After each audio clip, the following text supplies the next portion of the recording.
Good morning mga kakosa at welcome back sa ating buhay takas dito sa Saudi Arabia. At nandito na naman ang mga takas para ipakita sa inyo kung saan na naman sila gagawa. Dahil alam nyo naman kapag takas ka dito sa Saudi Arabia ay napakahirap. Dahil hindi stable ang ating mga trabaho at karamihan ay naloloko tayo at hindi binibigay ang ating mga sahod. Kaya ito, andito na naman kami sa aming nakita na part-time para magkapera at may pambili sa aming mga pangangailangan dito sa Saudi, lalong-lalo na ang bigas at pambayad ng kuryente, pambayad ng bahay at siyempre pagkain. Kaya hindi ko kayo ini-encourage na tutakas sa inyong mga amo dito sa Saudi Arabia dahil napakahirap maging takas dito sa Saudi Arabia. Lalong-lalo na kapag tayo po ay may mga okay ang okay ang mga ating mga amo, ay samantalahin nyo na mag-ipon, magtrabaho kahit malayo tayo sa ating pamilya dahil makaipon tayo at pag plano natin umuwi ay pwede na tayong mag-business at kung ano man ang plano natin o kaya kung may plano tayong pupunta sa mas magandang lugar ay meron tayong gagamitin na pang gastos. Kaya ito na naman kami sa Rihile. Dito po ay daan papuntang Makkah.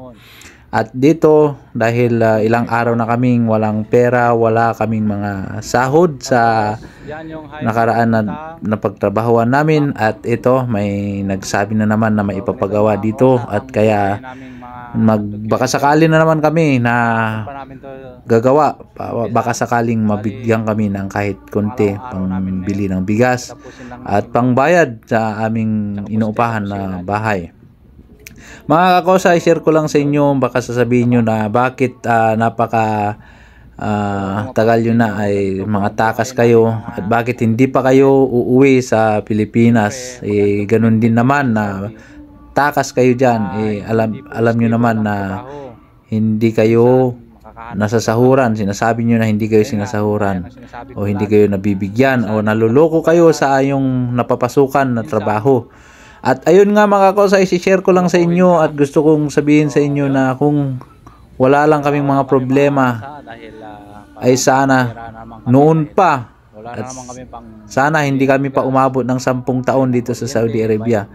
At alam nyo naman mga kakosa na dito sa Saudi Arabia ay maswerte ka kung napunta ka sa magandang amo, magandang kampanya na inyong mapasukan. At yun nga, lagi kong sinasabi na dito sa Saudi ay maswerte, paswertehan talaga kung maganda ang napuntahan mo. At ayun nga, katulad ko ay hindi na pinalad na maganda ang kinabukasan dito sa Saudi at ayun, nagkaroon ng kaso. Kaya kung nagkaroon ka ng kaso, ayun, hindi ka makakalabas ng bansa. At kahit ikulong ka pa ay hindi ka mapapauwi dahil hindi ka madideport dahil kailangan mong tapusin ang iyong kaso. At ito, kakain na tayo dahil gutom na tayo bago mag-umpisa sa ating trabaho. At ito ang pagkain ng mga Saudi o kaya mga ibang lahi na yan pakapi-kapi lang at siyempre yan tinatawag nila na kubos na pinalamanan ng itlog. Ayan, nakikihati pa ang ating pusa. At ayan, kagat, first bite, medyo matigas. At siyempre, kailangan natin dyan na mainit-init na kape o chai. O, ayan, yan yung itlog na pinalaman. Yan lang ang pang-umagahan namin dahil wala nga tayong pera. At ito mga kakosa, ituloy ko lang yung kwento ko na dito sa Saudi ay kung takas ka ay mahirap ang kalagayan. Kaya wag niyong isipin na tumakas kahit nakikita nyo na maswerte, parang tinitingnan nyo, baka sinasabi nyo na happy go lucky lang. Siyempre sabihin nyo yung mga nagtatrabaho sa bahay na doon lang sila lagi sa bahay, mabuti pa yung nasa trabaho sa labas dahil makakapunta sila sa kung saan sila pupunta.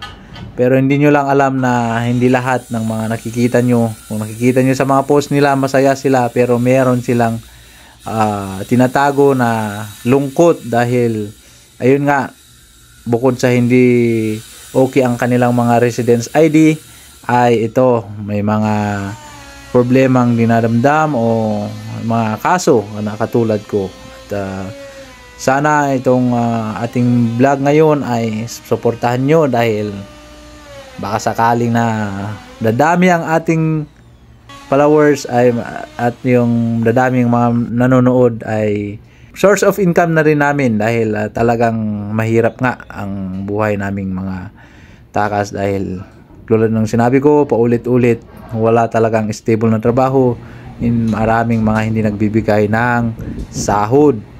Kaya maraming salamat sa inyong lahat na makapanood nito, mga nanonood, at sana wag niyong kalimutan naman na suportahan ang aming boring na vlog.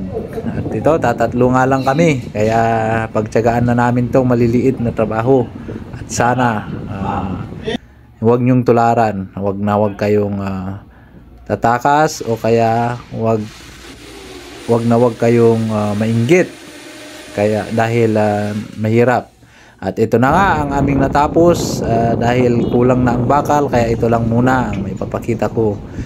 Ito ay cladding na ginagawa namin. So ayan, yan lang ang natapos namin. Bukas na naman tutuloy namin dahil wala kaming materyales.